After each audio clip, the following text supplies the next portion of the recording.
My fiancée invited her ex-boyfriend to our wedding and called him the love of her life in front of everyone as a prank. So, I pranked her back by pulling out of the entire wedding. So, a bit about me: I'm 28, working in marketing at a tech company in Seattle. Details changed for privacy, and until recently, I was engaged to my girlfriend of 4 years, Vanessa, 27F. We met at a friend's housewarming party back in 2019, hit it off immediately, and moved in together after about a year. Our apartment wasn't anything special, one of those cookie-cutter two-bedroom places with paper-thin walls and a view of another identical apartment building, but we made it home. We even had this giant Maine Coon cat named Bowie, after David Bowie, because he had these weird different colored eyes, who was basically our first kid, huge orange fluffball that would sleep on my chest every night and attack my feet every morning at exactly 5:45 a.m. like clockwork. Vanessa always said Bowie was more my cat than hers. She wasn't wrong. He'd follow me around the house like a dog and would sit in the bathroom sink while I got ready for work. I thought Vanessa was my soulmate. We had the same taste in obscure indie bands, binged the same trashy reality TV shows. 90 Day Fiancé was our Sunday night ritual, complete with takeout and a drinking game we made up, and could talk for hours about literally nothing. My morning commute routine literally revolved around texting her memes while stuck on the I-5. My coworkers used to tease me about how I'd light up whenever she called. But there was always this thing about Vanessa. She had this obsession with pranks and getting attention. And not just any pranks, the kind that made people uncomfortable but where you're not allowed to be upset because it's just a joke. Like, constantly. When I got promoted to senior marketing manager last year, after busting my ass for 3 years, she threw this surprise party at our favorite brewery. Super thoughtful, right? Except when it came time for the toast, instead of saying something nice, she gave this whole speech about how I must have blackmail on the CEO and how I failed upward and got lucky. My boss was there. My team was there. Everyone laughed awkwardly while I just stood there holding my beer, trying to smile through it. Later, when I told her it hurt my feelings, she rolled her eyes and said I was being too sensitive and needed to learn to take a joke. But that wasn't even close to the worst of it. When I proposed to her, after saving for 6 months for the ring she had been not so subtly hinting at, she pretended to say no. Not just a quick haha, just kidding, yes. But a full 5 minutes of fake crying and saying she wasn't ready and needed to think about it while I was down on one knee in the middle of her favorite restaurant. People around us were staring. An older couple nearby looked like they were about to come over and comfort me. Just when I was about to have a full panic attack, she burst out laughing and said, "Of course I'll marry you, dummy. You should see your face right now." I should have walked away right then. But I didn't. Because I loved her, and I kept telling myself that's just who she was, someone who loved jokes and drama and being the center of attention. My friends didn't like her much, especially my best friend Ryan, who kept saying she was emotionally manipulative and that I deserved better. I brushed him off because, love makes you stupid sometimes. We planned the wedding for June 2023, nothing too fancy, about 120 guests at this renovated barn venue outside the city. My parents helped with a lot of the costs. They loved Vanessa despite her quirks, and I covered most of the rest. Vanessa's parents chipped in for the flowers and some of the catering, but they weren't exactly rolling in cash. I didn't mind, I was doing well at my job, and I wanted to give her the wedding she'd been pinning on her dream wedding board for years. About a month before the wedding, I started getting weird vibes. Vanessa's bridesmaids would go silent whenever I walked into the room, then burst into giggles when I left. One night, after a few too many glasses of wine, her maid of honor, Kayla, made this comment about how I better be prepared for the big day with this weird smirk on her face. When I asked what she meant, she just laughed and said, "Oh, you'll see." That set off all kinds of alarm bells in my head.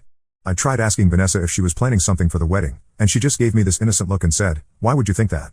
But I could tell from the way she couldn't quite meet my eyes that something was up. So I called my friend Mark, who happens to be a lawyer. He's that friend everyone has who gives free legal advice at parties after a few beers, and told him I needed a little insurance. Together, we drafted this completely fake prenup loaded with legal jargon and one very specific clause: if either party engages in public embarrassment of the other before the signing of this contract, all jointly planned financial obligations are immediately nullified, and a public apology must be issued. It was completely unenforceable bullcrap, but it looked official AF with all these stamps and seals and crap.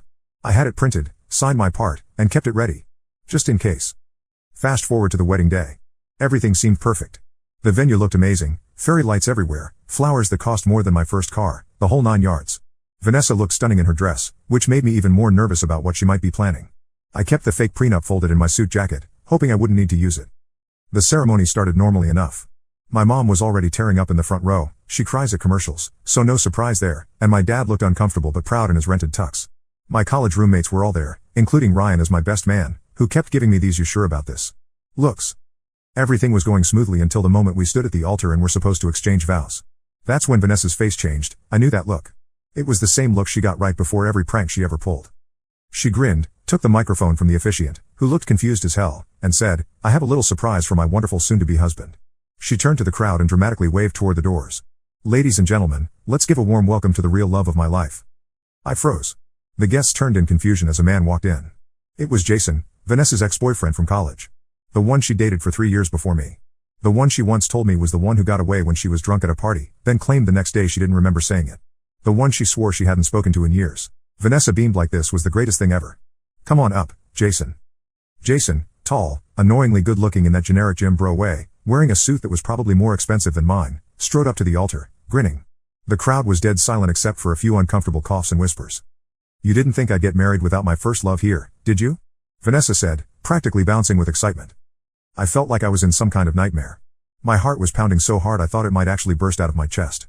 I looked at the guests, my mom's face had gone completely white, my dad looked like he was about to come unglued, and most of the guests just looked deeply uncomfortable.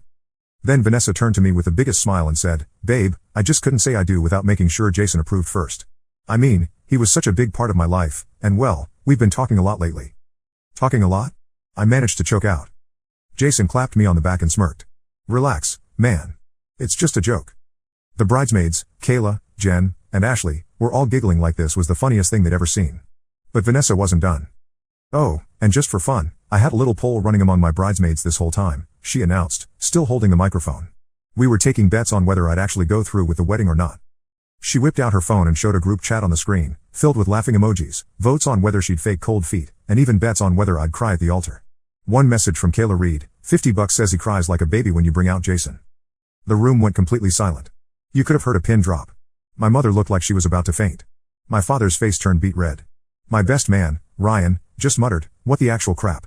I felt my hands shaking as I stood there, trying to process what was happening. Vanessa was standing there, still grinning, clearly expecting me to just laugh it off like I always did. Oh, come on, babe, lighten up, she said, nudging me with her elbow. You didn't really think I was gonna leave you, right? That's when I smiled, because I had the perfect response ready. The room was dead silent. Vanessa stood at the altar, grinning like she had just pulled off the greatest prank in history. Her bridesmaids were still giggling like middle schoolers. Jason was standing beside me like he belonged there, and half the guests were looking at me with pity in their eyes. I could feel my pulse pounding in my ears, like when you're about to give a presentation and suddenly realize you're completely unprepared. My mother was clutching my father's arm, looking like she was about to cry. My best man, Ryan, looked ready to swing at Jason.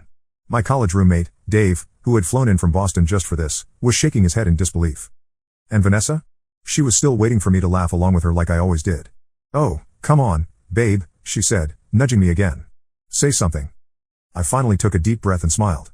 It was the kind of smile you give when you're about to fire someone, not the kind you give your bride. Wow, I said, shaking my head. This is amazing. Vanessa beamed. She thought I was going along with it. She had no idea that I had been ready for this moment ever since Kayla's drunken hint. I turned to the officiant, this older guy who looked just as horrified as everyone else. Hey, do we have a table for signing the marriage license? I need to grab something. The officiant, clearly relieved to have something to do other than stand there awkwardly, nodded and gestured toward a small table off to the side with a white cloth and a fancy pen. I calmly walked over to where my jacket was hanging on a chair, pulled the black folder from the inside pocket, and held it up for everyone to see. My hands weren't even shaking anymore. I was running on pure adrenaline and 4 years of pent-up frustration. Ladies and gentlemen, I said, making sure my voice carried through the barn, before we go any further, I'd like to share a document with my dear fiancée. Vanessa tilted her head, confusion finally starting to replace her smug smile. Wait, what? I slowly unclipped the folder and pulled out the fake prenup that Mark had helped me craft. It looked impressive as hell with all its official-looking stamps and legal jargon. Vanessa, I said, keeping my voice steady, I had my lawyer draft up a little agreement before the wedding. Just a small precaution, you know. Just in case you ever decided to do something like this. I held up the contract so the guests could see the official-looking stamp on the bottom. Vanessa's face immediately lost its color, like someone had drained all the blood from it. What the hell is that? She asked, her smile finally completely gone. Oh, just a little clause, I said, pretending to flip through the pages like I was looking for something specific. See this part right here? It states that if either party engages in public humiliation before the signing of the marriage license, then all joint financial obligations, like the wedding, honeymoon, and shared assets, are immediately null and void. The guests gasped. Some were even pulling out their phones now, and I was pretty sure at least a few were recording. Vanessa blinked rapidly, like she couldn't process what was happening. Wait, what? That's not real. Oh, it's very real, I said smoothly. It also requires the guilty party to issue a public apology right here, in front of all of our guests. Jason snorted from beside me. Dude, you can't be serious. This is a joke, right? I turned to him and smirked. Oh, I take pranks very seriously. Vanessa taught me that. Vanessa was starting to sweat now, her perfect makeup beginning to run a little at the temples. Babe, this is crazy. You're not actually mad, are you? It was just a little joke. I tilted my head and gave her the same condescending look she always gave me when I got upset at her pranks. Why would I be mad, Vanessa? This is hilarious. It's all part of the fun, right? I paused for effect. So here's my prank, I'm canceling this entire wedding. Dead. Silence. Her smile shattered like glass. Wait, what? Oh, don't look so shocked, I said, snapping the folder shut. You had your joke. Now it's my turn. Wedding's off. The room exploded with whispers and gasps. The officiant awkwardly stepped back from the altar, clearly wanting no part of this drama. Vanessa's face went from pale to bright red in seconds. You're joking, she said, her voice cracking. Am I? I said, turning to my best man. Ryan, would you do the honors? Ryan grinned, he'd been waiting 4 years for this moment, and pulled out his phone. He tapped the screen, and loud music blared through the venue's speaker system. Except instead of the traditional wedding march, it was Hit the Road Jack. Some guests laughed, some just stared in shock, and a few actually started clapping. Vanessa? I said, watching as she looked around frantically, probably searching for someone to back her up. She looked like she was about to hyperventilate. You're not serious, she hissed. You're not walking away. I grinned. I literally am. I turned to my parents. I think we're done here. My mom nodded, tears in her eyes but a small, proud smile on her face, and my dad immediately stood up and started telling nearby guests that the wedding was over. Then I turned to Jason, who was still smirking like this was all a joke that would blow over any minute. Hey, Jason, I said. You like stealing people's fiancés, right? Well, congrats. She's all yours. That wiped the smirk off his face faster than I thought possible. Vanessa whirled around to him. Jason, tell him this is stupid. Jason backed up a step, then another. I think I'm gonna head out, actually. What? Vanessa's voice had risen to a near shriek. He was already walking down the aisle, practically speed-walking toward the exit. Now everyone was whispering. The bridesmaids were awkwardly looking at their champagne glasses like they contained the secrets of the universe. Some guests were laughing outright, and Vanessa looked like her entire world had just collapsed. You can't just leave me like this. She screamed, her voice echoing through the barn. I turned back one last time, making sure everyone could hear me. Vanessa, you love attention so much? Well, congrats. You're getting it. And with that, I walked out of my own wedding, leaving her standing there alone, humiliated, and exactly where she deserved to be. Walking out of that wedding was the best decision of my life, not gonna lie. As I stepped outside into the sunshine, because of course it was a perfect sunny day, because why wouldn't the universe make this as dramatic as possible? My best man Ryan followed, along with my parents and a handful of my college friends who wanted nothing to do with Vanessa after what she had done. Behind me, she was still at the altar, alternating between screaming my name and trying to explain to the confused guests that it was just a joke and I was overreacting. But I didn't even turn around. I just kept walking to my car, got in, and drove to the hotel where we were supposed to spend our wedding night.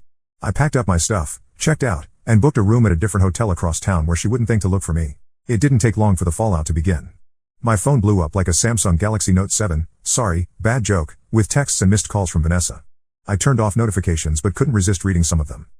At first, she acted confused, as if she couldn't understand why I'd left. Babe, where are you? Everyone's waiting.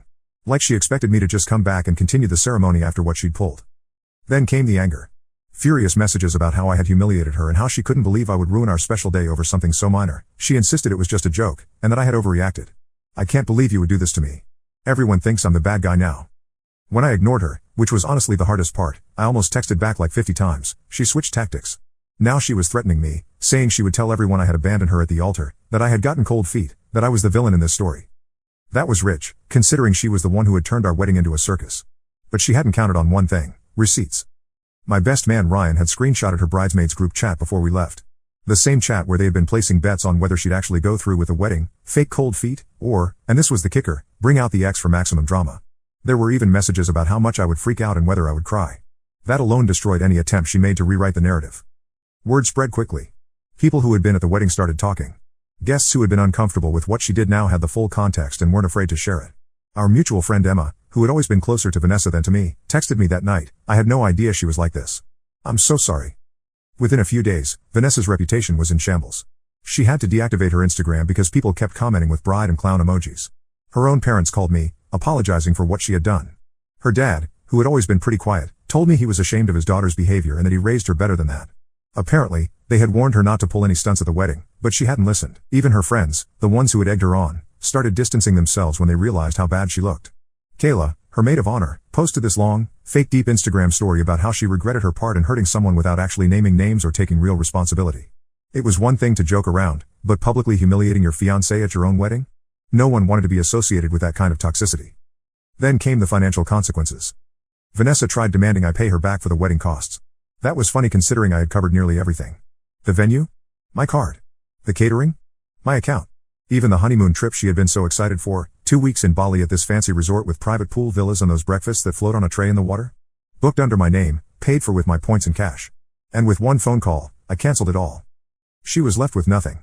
No wedding, no honeymoon, no sympathy. And the best part? The fake prenup wasn't even legally binding. It was just a bluff, a way to give her a taste of her own medicine.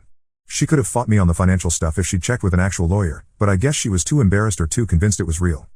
A week later, she showed up at my door. I wasn't surprised. Ryan had warned me she'd been asking around for my new address. She looked exhausted, like she hadn't slept in days. Her hair was unwashed, she wasn't wearing makeup, and her eyes were red and puffy from crying. It was clear that she finally realized how badly she had messed up. She tried to apologize, saying she hadn't meant for things to go so far, that she never thought I would actually leave. "I thought you'd just laugh it off like you always do," she said, her voice cracking. "I never thought you'd actually walk out." She tried to tell me she still loved me, that we could fix this if I just gave her a second chance. That Jason meant nothing to her, that the bridesmaids' chat was just silly girl talk that got out of hand. That she'd go to therapy, work on herself, never pull a prank again. I wasn't interested. Not even a little bit. 4 years of putting up with her jokes at my expense had completely killed any feelings I had for her. I handed her an envelope and watched as she opened it with shaking hands. Inside was an invitation, not a real one, just a mock wedding invitation I'd made on Canva, set for the same venue where she had humiliated me. The date was that day, and the guest list, everyone who witnessed your joke. There was no groom's name, just one simple note at the bottom: "Now we're even." She looked up at me, speechless for once in her life. I didn't say a word. I just shut the door and walked away, feeling lighter than I had in years. The aftermath was both better and worse than I expected. Vanessa never recovered from what happened. Her stunt went viral after someone, not me, shared clips from the wedding on TikTok. Apparently, more than one person had been recording when everything went down. The videos got millions of views, with people calling her the bride who got left as a joke and making all kinds of reaction videos and memes. She lost job opportunities. Turns out potential employers don't love hiring someone who went viral for humiliating their partner. She lost friends, even the bridesmaids who had been in on it eventually distanced themselves to avoid the backlash. She even lost family support. Her mom told my mom at their book club, yeah, awkward, that they were deeply disappointed in her and had made it clear she needed to grow up and take responsibility. Jason? He wanted nothing to do with her after the backlash. Apparently, he had only agreed to the prank because Vanessa told him it would be a funny surprise that I was totally in on. When he realized he'd been used as a prop in her attention-seeking game, he ghosted her and moved on. As for me, I thrived. I took time to heal, went to therapy to figure out why I'd stayed with someone who constantly disrespected me, and focused on my career. 6 months after the non-wedding, I got headhunted for a better position at a competing firm with a significant pay bump. I moved to a nicer apartment in Capitol Hill, adopted another cat to keep Bowie company, a tiny black kitten named Ziggy, continuing the Bowie theme, and eventually met someone who actually respected me. Meanwhile, Vanessa kept trying to reach out, emails, messages, even showing up at places she thought I'd be. I never responded. The last I heard, she was struggling financially after being fired from her marketing job for creating a toxic work environment. Apparently the wedding stunt wasn't her first workplace drama, and was still single. She wanted a joke. She became the joke. So that's my story, Reddit. Sorry for the novel-length post, but it feels good to get it all out. Thanks for reading if you made it this far. TL, my fiancée thought it would be hilarious to bring her ex to our wedding and reveal she'd been placing bets with her bridesmaids about whether she'd go through with marrying me. I walked out, left her humiliated, and never looked back. Edit, oh crap, this blew up overnight. Thanks for all the support and awards. To answer some common questions. 1. Yes, the prenup was completely fake and would never hold up in court. It was just to call her bluff. 2. No, I didn't post the videos that went viral. That was other wedding guests. 3.